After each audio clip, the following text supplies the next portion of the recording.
Chapter 1. The Life Before the Shooting. Laquan McDonald was just 17 years old when his life was cut short.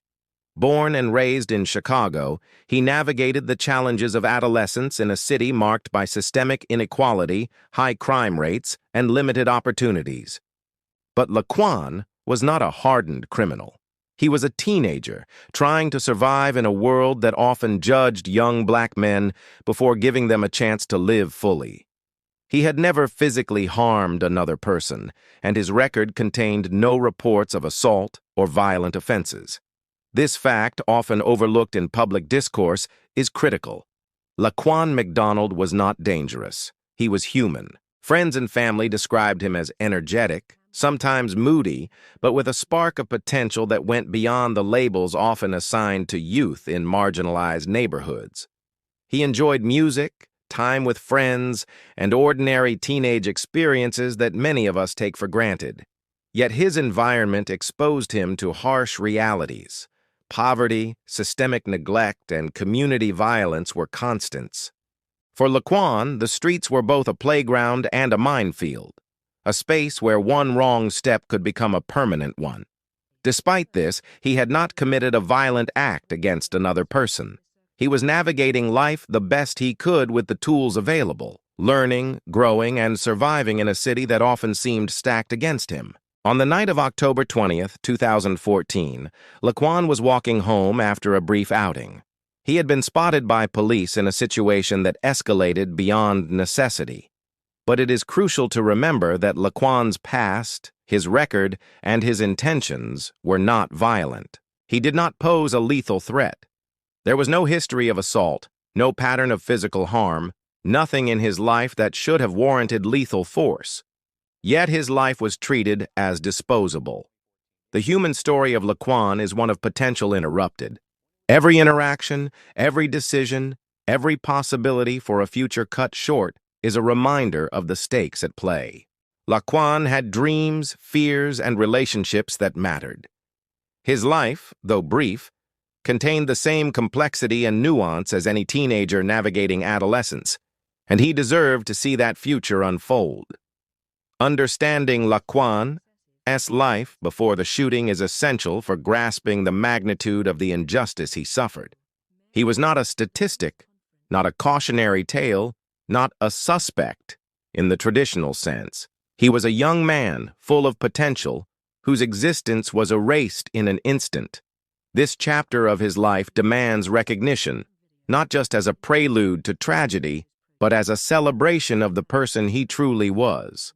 To honor Laquan McDonald is to remember the life he lived, not only the death that ended it. His story begins here, with his humanity at the forefront, a life that mattered, a life we will never forget. Chapter 2. The Officer. Behind the trigger. Jason Van Dyke had served on the Chicago Police Department for 14 years when he shot Laquan McDonald. On paper, he was an experienced officer, but his record tells a different story, one that hints at a troubling pattern of behavior that should have raised serious concerns long before October 20th, 2014. Over the course of his career, Van Dyke accumulated between 18 and 20 complaints, ranging from excessive force allegations to misconduct. While many officers have a few complaints over decades of service, Van Dyke's history stood out as excessive, highlighting a recurring failure of oversight within the department. Comparing Van Dyke's record to the average officer paints a stark picture. Most officers never face half the number of complaints he had, and yet he retained full authority, his weapon, and the ability to interact with the public without additional monitoring or intervention. These complaints, however numerous, were treated as isolated incidents rather than signals of systemic risk. In this context, Van Dyke's presence on the streets was not merely routine, it was a ticking time bomb. Colleagues and supervisors often overlooked these complaints or failed to enforce meaningful consequences. This lack of accountability reflects a broader culture within the department, one where aggressive behavior could be normalized and accountability was inconsistently applied. Van Dyke himself exemplified this culture. An officer whose repeated complaints should have limited his interactions with the public or prompted retraining. but who instead continued to patrol without restriction. Van Dyke's approach to policing, described in various reports as confrontational and impulsive, created an environment where escalation was likely. When he encountered Laquan McDonald that night, he was not an officer who had been checked or restrained by effective oversight. He was an officer with a documented history of using unnecessary force empowered by a system that failed to act. The combination of authority, access to a firearm, and a career marked by complaints created the conditions for tragedy. Understanding Van Dyke's history is critical to understanding the shooting itself. It was not a moment of random violence. It was the culmination of years of unchecked behavior. Each complaint ignored, each oversight missed, each pattern dismissed contributed to the conditions that made Laquan's death possible. The story of Jason Van Dyke is inseparable from the story of Laquan McDonald. It is a story of systemic failure, of a culture that allowed danger to persist within the ranks of those sworn to protect. This chapter does not excuse Van Dyke's actions. It does, however, contextualize them within a larger problem: the failure of oversight and accountability that allowed a teenager's life to be treated as expendable. As we move to the events of October 20th, 2014, the reader must understand the officer behind the trigger, not simply as an individual, but as a product of a system that neglected its duty to safeguard the community and the very officers it employed. Jason Van Dyke's career was a warning sign ignored, and that failure cost Laquan McDonald his life.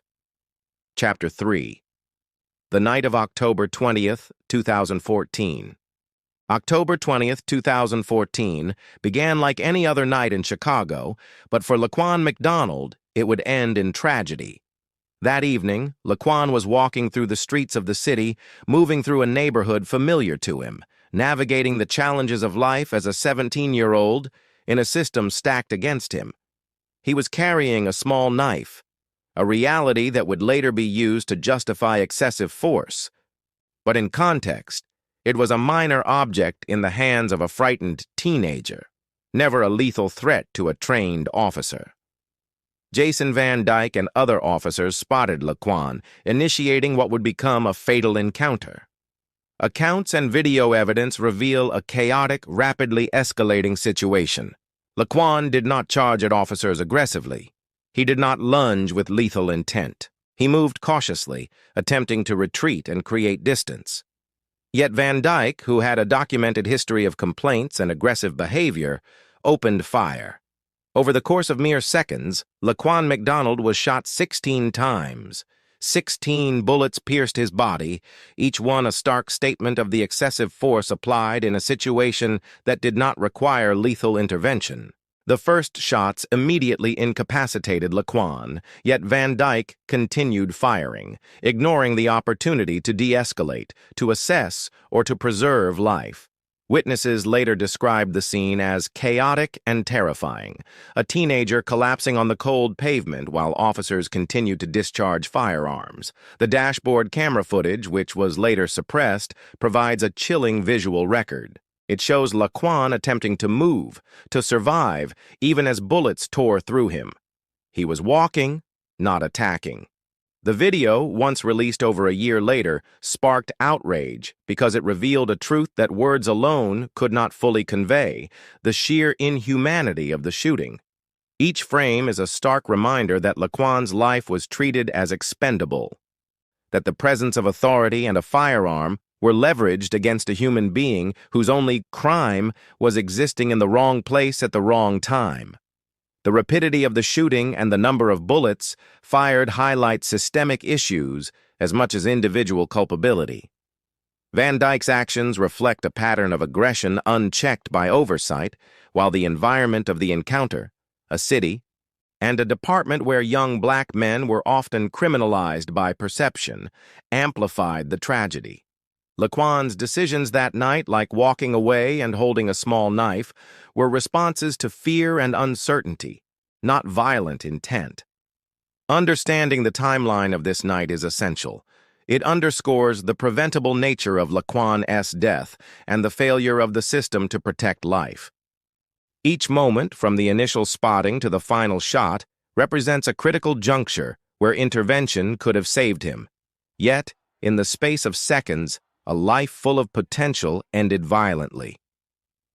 The night of October 20th, 2014 is not merely a date. It is a testament to the lethal consequences of unchecked power and systemic failure, and it marks the point where Laquan McDonald, A.S. humanity, was forcibly erased from the streets of Chicago. Chapter 4. The Bullet Count. 16 shots, 16 statements, 16 bullets, 16 separate strikes that ended the life of Laquan McDonald. Each one is more than a physical act. It is a statement of excessive force, a marker of systemic failure, and a stark reminder of a life treated as disposable.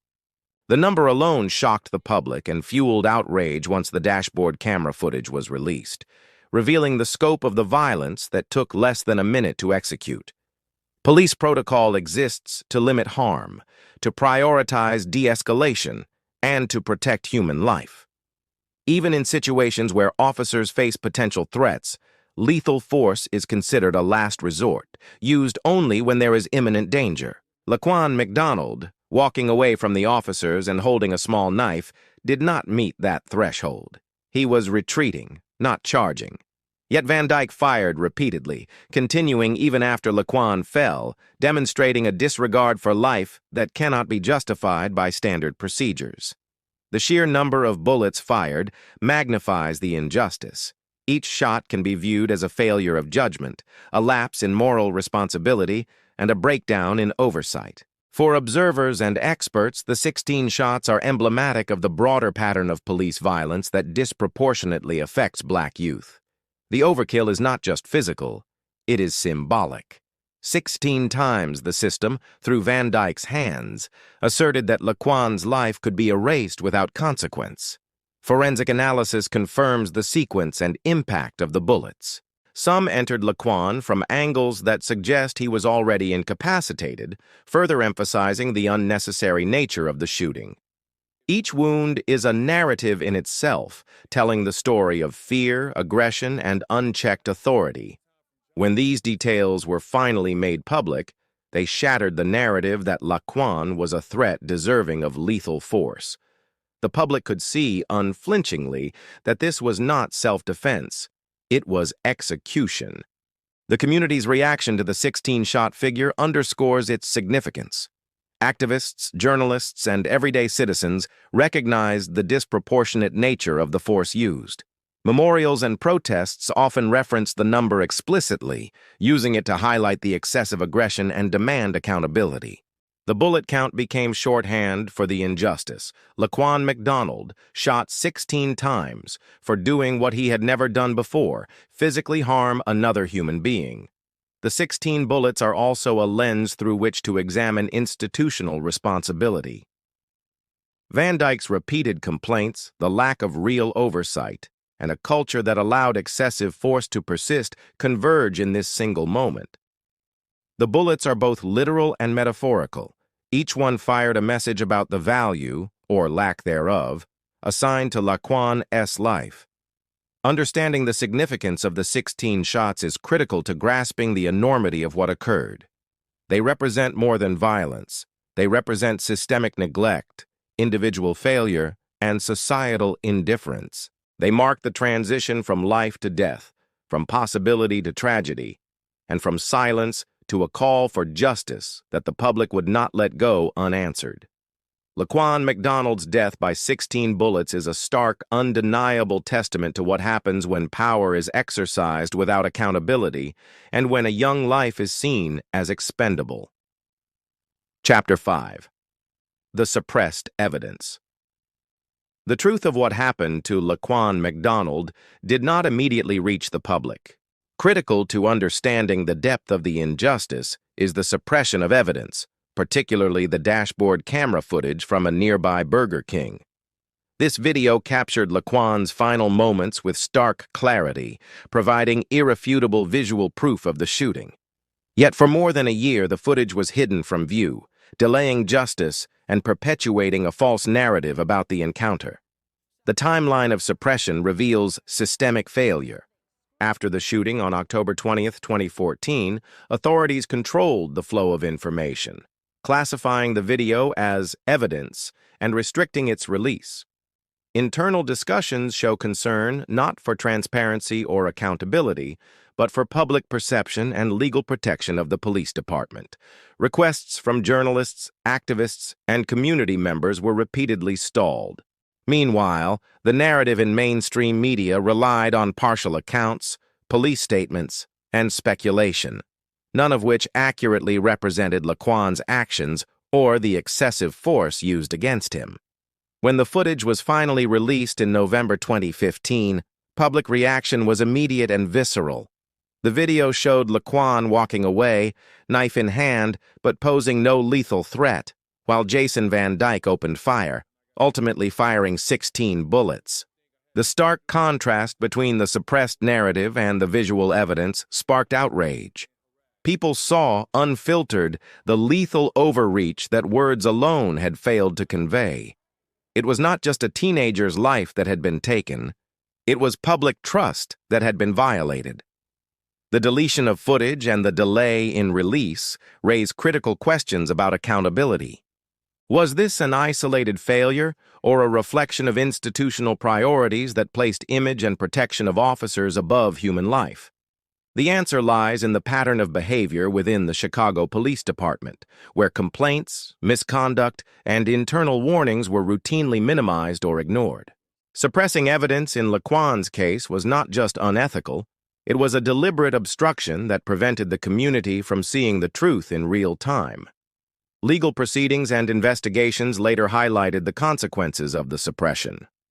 Had the video been released immediately, public pressure might have influenced the speed and nature of the investigation, potentially altering departmental responses and even broader policing reforms. Instead, the delay created an environment in which misinformation, speculation, and denial persisted, exacerbating the trauma experienced by Laquan's family and community.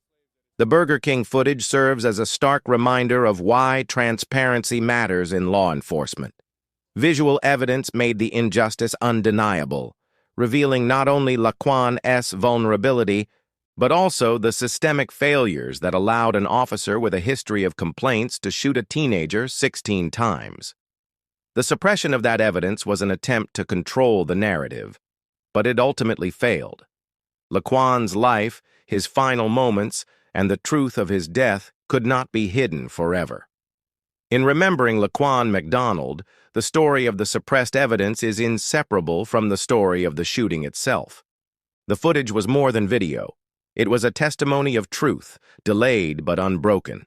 It exposed the overreach, the negligence, and the moral failure that culminated in Laquan's death, making it clear that justice delayed is not justice denied, but justice demanded. Chapter 6. The Public Response and Legal Aftermath. The release of the dashboard camera footage in November 2015 ignited a firestorm in Chicago and across the nation.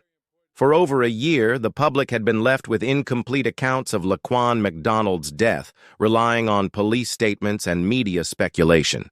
The video, showing him walking away while Jason Van Dyke fired 16 bullets, shattered the narrative and exposed a lethal overreach that demanded accountability. The outrage was immediate and widespread, bridging lines of race, politics, and class. Protests erupted across the city. Activists, community members, and ordinary citizens filled streets, chanting Laquan's name and demanding justice. The demonstration of public grief and anger underscored a collective refusal to accept the erasure of a young life. Social media amplified the response, with hashtags and online campaigns spreading awareness rapidly, holding both the police and city officials to account. The public reaction highlighted a deep-seated frustration with systemic failures in law enforcement, a frustration long simmering in communities disproportionately affected by police violence. Mayor Rahm Emanuel faced intense pressure to act, particularly because the footage revealed institutional attempts to suppress the truth. Federal investigations were initiated, and the Chicago Police Department was placed under a spotlight for its handling of complaints, oversight, and training. The arrest of Jason Van Dyke, initially met with skepticism by some, represented a turning point, signaling that public pressure could compel legal action even in the face of systemic inertia. Van Dyke's trial became a focal point for both legal and cultural discourse. The prosecution presented the video as the centerpiece of the case, demonstrating the excessive nature of his actions. Expert testimony highlighted that the use of force violated department protocol and constitutional protections. Witnesses recounted their own experiences, giving context to Van Dyke's history of complaints and the larger pattern of behavior that had gone unchecked. The trial forced the city, the police department, and the public to confront uncomfortable truths about power, accountability, and the consequences of inaction. Laquan's family played a pivotal role in the aftermath, advocating for transparency and reform. Their persistence ensured that the case remained in the public eye, reinforcing the message that systemic failures could not be ignored.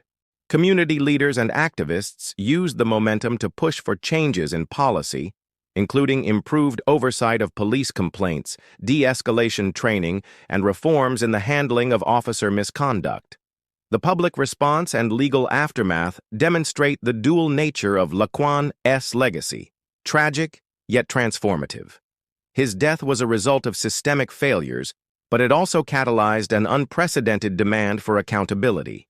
The protests, media coverage, and legal proceedings highlight the power of collective action in holding authority accountable, reminding the public that a life taken in error or excess cannot be quietly erased. We'll show you the video right now, but if you don't want to see it, this is a good time to turn your head away.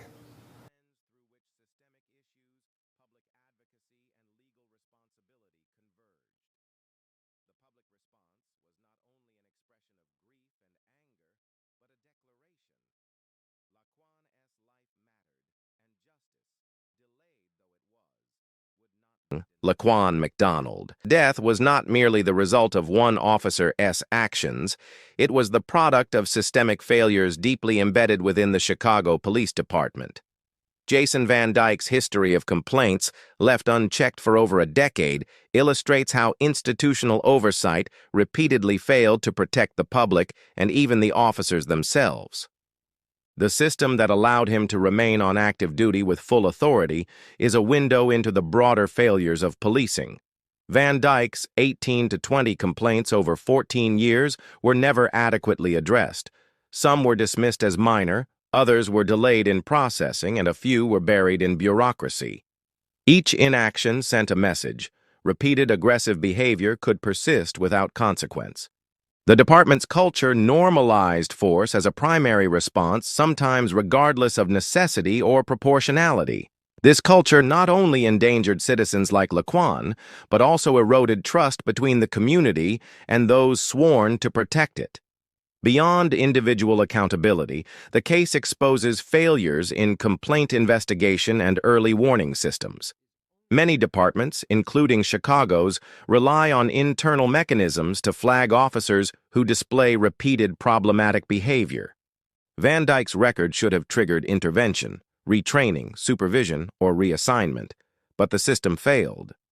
The lack of proactive measures shows how bureaucratic inertia and organizational priorities can overshadow public safety, allowing risks to fester until tragedy strikes. Training and cultural norms also play a role in systemic failure. The result is predictable. Confrontations escalate, and individuals like Laquan become victims of a system designed more to protect authority than human life. The Laquan case exemplifies the consequences of such a system in stark, unflinching detail.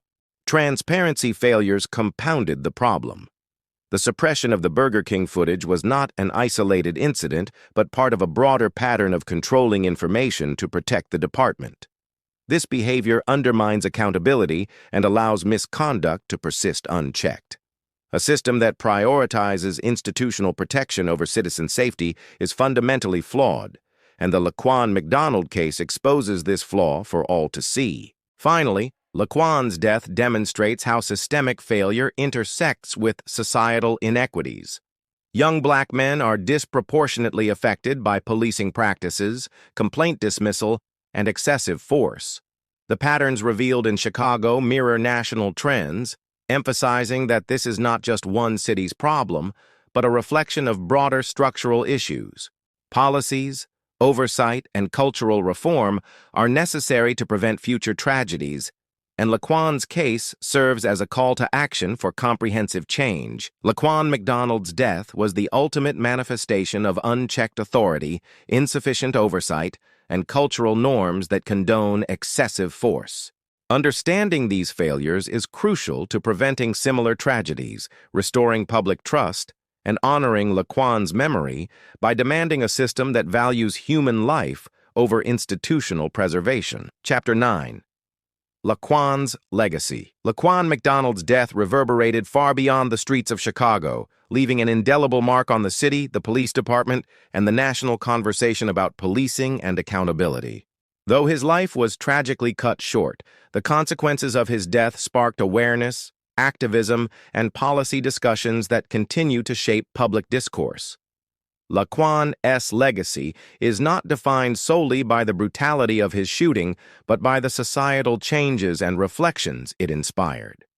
Immediately following the release of the dashboard camera footage, protests, vigils, and community gatherings emphasized that Laquan's life mattered.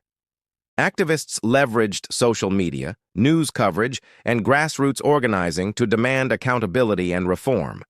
His name became a rallying cry for justice, a symbol of the need to address systemic failures and ensure that no other teenager would face a similar fate. In this sense, Laquan's legacy is intertwined with the voices of those who refused to allow his death to be forgotten or minimized. Policy reform followed the public outcry. Chicago faced renewed scrutiny over police oversight, complaint handling, and use of force protocols.